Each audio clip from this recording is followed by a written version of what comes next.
ಮಲ್ಲನ ಹೊಸ ವೇಷ, ಅರ್ಧಕ್ಕೆ ನಿಂತ ಕ್ರೇಜಿ ಸ್ಟಾರ್ ರವಿಚಂದ್ರನ್ ಅವರ ಡ್ರೀಮ್ ಪ್ರಾಜೆಕ್ಟ್.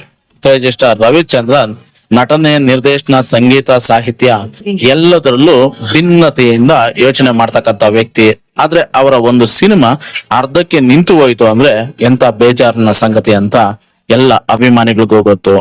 ಸೊ ಅದೇ ಸಿನಿಮಾ ಯಾವ್ದು, ಆ ಸಿನಿಮಾ ಏನ್ ಕತೆ ಅಂತ ನೋಡಕ್ಕೂ ಮುಂಚೆ ನನ್ನ ಚಾನಲ್ ನ ಸಬ್ಸ್ಕ್ರೈಬ್ ಮಾಡ್ಕೊಳ್ಳಿ. ಹಾಗೆ ಮೇಲೆ ಇರೋ ಬೆಲ್ ಬಟನ್ ನ ಕ್ಲಿಕ್ ಮಾಡಿ, ಲೈಕ್, ಶೇರ್, ಕಮೆಂಟ್ ಕೊಟ್ಬಿಡಿ ಅಂತ ಹೇಳ್ತಾ, ಗುರು ಸಿನಿಮಾ ಯಾವ್ದು ಅಂದ್ರೆ ಆದಿಶೇಷ.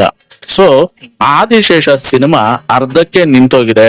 ಇದ್ರ ಕತೆ ಕೇಳಿದ್ರೆ ನೀವು ಶಾಕ್ ಆಗ್ತೀರಾ ಗುರು. ಯಾಕಂದ್ರೆ ಆದಿಶೇಷ ಹೆಸರಲ್ಲೇ ಸರ್ಪ್ರೈಸ್ ಇರ್ತಕ್ಕಂತ ಹೆಸರು. ಆದಿಶೇಷ ಅಂತ ಹೆಸರು ಕೇಳಿದ ಕ್ಷಣ ನಮಗೆ ನೆನಪಾಗೋದು 5 ತಲೆ, ಹೌದಲ್ವಾ? ಈ ಸಿನಿಮಾದಲ್ಲಿ ರವಿಚಂದ್ರನ್ 5 ತಲೆಗಳ ಕಾನ್ಸೆಪ್ಟ್ ನ ಬಳಸಿದ್ದಾರೆ ಅಂತಾನೆ ಹೇಳ್ಬೋದು. ಅದೇನಪ್ಪಾ ಅಂದ್ರೆ ನಿರ್ದೇಶನ, ಸಂಗೀತ, ಸಾಹಿತ್ಯ, ಕತೆ, ನಟನೆ, ಈ 5 ಪಾತ್ರಗಳಲ್ಲೂ ರವಿಚಂದ್ರನ್ ಅವರು ಜೀವಿಸ್ತಾರೆ. ಈ 5 ಕೆಲಸಗಳಲ್ಲೂ ರವಿಚಂದ್ರನ್ ಅವರೇ ಮೇಲಿರ್ತಾರೆ. ಸೊ ಈ 5 ವಿಭಾಗಗಳಲ್ಲೂ ರವಿಚಂದ್ರನ್ ಅವರೇ ಆಗಿರ್ತಾರೆ ಅಂತ ಹೇಳ್ಬೋದು ಗುರು. ಹಾಗೆ ಈ ಸಿನಿಮಾದಲ್ಲಿ ರವಿಚಂದ್ರನ್ ದ್ವಿಪಾತ್ರದಲ್ಲಿ ನಟಿಸಿದರೆ ಅನ್ನೋದು ಒಂದು ವಿಷಯ. ತಂದೆ ಮತ್ತು ಮಗನ ಕ್ಯಾರೆಕ್ಟರ್ ನ ಇವರು ಮಾಡ್ತಾ ಇದ್ದಾರೆ ಅನ್ನೋದು ಒಂದು ಸುದ್ದಿ. ಸಿನಿಮಾದಲ್ಲಿ ರವಿಚಂದ್ರನ್ ತಂದೆ ಮಗನ ಪಾತ್ರದಲ್ಲಿ ಮಾಡ್ಬೇಕಿತ್ತು. ತಂದೆಗೆ ಆಸರೆ ಆಗೋ ಮಗನೇ ಆದಿಶೇಷ ಅಂತ ಹೇಳ್ತಾರೆ ಸಿನಿಮಾದಲ್ಲಿ. ಹಾಗಾದ್ರೆ ಮತ್ತೆಲ್ಲ ಆವಿಶೇಷ ಯಾರು ಅಂದ್ರೆ ಇವ್ರಿಗೆ ಜೋಡಿಯಾಗಿ ಯಾರೆಲ್ಲ ಇರ್ತಾರೆ ಅಂತ ನೋಡೋದಾದ್ರೆ 5 ನಾಯಕಿಯರು, 5 ವಿಭಿನ್ನ ಪಾತ್ರಗಳು ಈ ಸಿನಿಮಾದಲ್ಲಿ ನೀವು ನೋಡ್ಬೋದು. ಇಲ್ಲಿ ಇನ್ನೊಂದು ದೊಡ್ಡ ಟ್ವಿಸ್ಟ್ ಅಂದ್ರೆ ತಂದೆಗೆ 2 ಹೆಂಡತಿರು, ಮಗನಿಗೆ 3 ನಾಯಕಿಯರು. ಅಂದ್ರೆ ಒಟ್ಟು 5 ನಾಯಕಿಯರು ಈ ಸಿನಿಮಾದಲ್ಲಿ ನೀವು ನೋಡ್ಬೋದು ಗುರು. ಇದು ಸಾಮಾನ್ಯ ರೋಲ್ ಅಲ್ಲ. ಪ್ರತಿ ನಾಯಕಿಯು ಪೂರ್ಣ ವಿಭಿನ್ನ ಪಾತ್ರ ಅಂತಾನೆ ಹೇಳ್ಬಹುದು. ಬಹುಶಃ ಇದು ವಿಭಿನ್ನ ತಾರೆಯರನ್ನು ಆಮದು ಮಾಡಿಕೊಳ್ಳುವ ಯೋಚನೆ ಕೂಡ ಇತ್ತು ಆ ಕಾಲದಲ್ಲಿ ಅನ್ನೋದು ನನ್ನ ಅನಿಸಿಕೆ.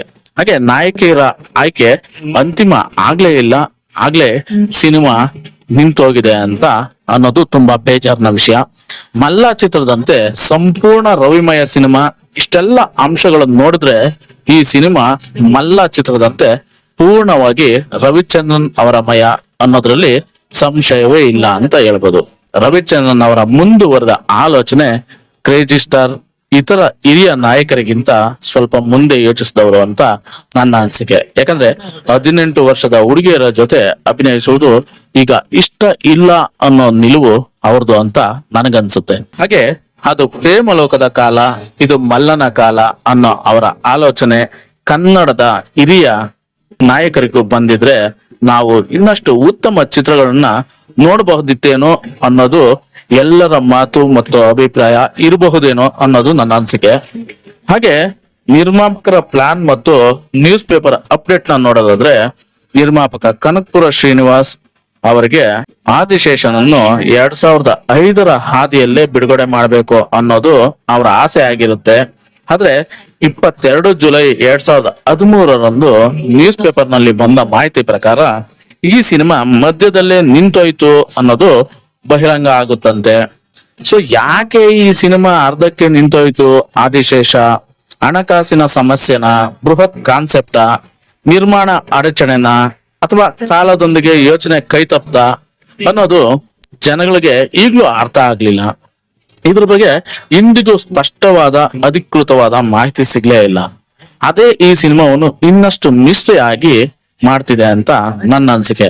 ಹಾಗೆ ಕ್ರೇಜಿ ಸ್ಟಾರ್ ರವಿಚಂದ್ರನ್ ಅವರ ಆದಿಶೇಷ ನಿಜಕ್ಕೂ ಒಂದು ಅಪೂರ್ಣ ಕನಸು ಆಗಿ ಉಳಿದ್ಬಿಡುತ್ತಾ ಅನ್ನೋಂತ ಭಯ ವೀಕ್ಷಕರಿಗೆ. ಸೊ ಕ್ರೇಜಿ ಸ್ಟಾರ್ ರವಿಚಂದ್ರನ್ ಅವರ ಆದಿಶೇಷ ಯಾವ ಮಟ್ಟಕ್ಕಿದೆ, ಏನು ಈ ಸಿನಿಮಾದ ಲೆಕ್ಕಾಚಾರ ಅನ್ನೋದು ಇದುವರೆಗೂ ಯಾರಿಗೂ ಗೊತ್ತಾಗ್ತಾ ಇಲ್ಲ. ಸೊ ನಿಮ್ಗೆ ಈ ಸಿನಿಮಾದ ಬಗ್ಗೆ ಏನಾದ್ರು ಗೊತ್ತಿದ್ರೆ ಕಮೆಂಟ್ ಬಾಕ್ಸ್ ಅಲ್ಲಿ ತಿಳಿಸಿ. ಹಾಗೆ ಈ ಸಿನಿಮಾ ಎಷ್ಟು ಅದ್ಭುತವಾಗಿ ಬರ್ಬೇಕಾಗಿತ್ತು ಅಂದ್ರೆ ರವಿಚಂದ್ರನ್ ಅವರ ಕಾನ್ಸೆಪ್ಟೇ ಆಗಿತ್ತು ಗುರು. 5 ಪಾತ್ರಗಳು, 5 ನಾಯಕಿಯರು, ವಿಶೇಷವಾದ ಬೃಹತ್ ಸೆಟ್ಗಳು. ಸೊ ಆದಿಶೇಷ ಅನ್ನೋ ಹೆಸರಿಗೆ ತಕ್ಕನಂಗೆ ಎಷ್ಟು ದೊಡ್ಡ ಮಟ್ಟದಲ್ಲಿ ಸಿನಿಮಾನ ಮಾಡ್ಬೇಕು, ಹಾಗೂ ಇವರೇ ಕತೆ, ಚಿತ್ರಕಥೆ, ಸಾಹಿತ್ಯ, ಸಂಗೀತ, ನಿರ್ದೇಶನ, ನಟನೆ ಎಲ್ಲ ಮಾಡ್ತಾ ಇರ್ತಕ್ಕಂತ ವ್ಯಕ್ತಿ ರವಿಚಂದ್ರನ್ ಅವರು. ಅವರ ಕನಸುಗಾರ ಅಂತಾನೆ ಕರೆಯೋದಿಕ್ಕೆ ಅವ್ರನ್ನ ಜನ ಇಷ್ಟಪಡ್ತಾರೆ. ಸೊ ಇಂಥ ಕನಸುಗಾರ ಕನಸು ಕಂಡಿದ್ದಂತ ಆದಿಶೇಷ ಚಿತ್ರ ರಿಲೀಸ್ ಆಗ್ಲಿಲ್ಲಲ್ಲ, ಪೂರ್ಣ ಆಗ್ಲಿಲ್ಲಲ್ಲ ಅನ್ನೋದು ಅಭಿಮಾನಿಗಳಿಗೆ ಸ್ವಲ್ಪ ಬೇಸರ ಇದೆ. ಮುಂದೆ ಯಾವತ್ತೋ ಒಂದಿನ ಈ ಸಿನಿಮಾ ರವಿಚಂದ್ರನ್ ಸರ್ ಅವರು ಮಾಡಿ ರಿಲೀಸ್ ಮಾಡ್ತಾರೆ ಅನ್ನೋದು ನನ್ನ ಬಯಕೆ ಹಾಗೂ ಅಭಿಮಾನಿಗಳ ಆಸೆ ಕೂಡ. ಸೊ ವೇಟ್ ಮಾಡ್ತಾ ಇರೋಣ, ರವಿಚಂದ್ರನ್ ಅವರು ಈ ಸಿನಿಮಾನ ಮತ್ತೆ ಕೈಗೆತ್ಕೊಂತಾರೆ, ಈ ಸಿನಿಮಾನ ರಿಲೀಸ್ ಮಾಡ್ತಾರೆ ಶೂಟಿಂಗ್ ಮಾಡಿ ಅನ್ನೋದು ನಮ್ಮೆಲ್ಲರ ಕನಸಾಗಿರ್ಲಿ. ಹಾಗೆ ರವಿಚಂದ್ರನ್ ಅವರಿಗೆ ಒಳ್ಳೆ ಶಕ್ತಿ ಕೊಡ್ಲಿ ಅಂತ ಕೇಳ್ತಾ ಸಿಗೋಣ ಮತ್ತೊಂದು ವಿಡಿಯೋದಲ್ಲಿ. ಧನ್ಯವಾದಗಳು, ಶುಭ ದಿನ.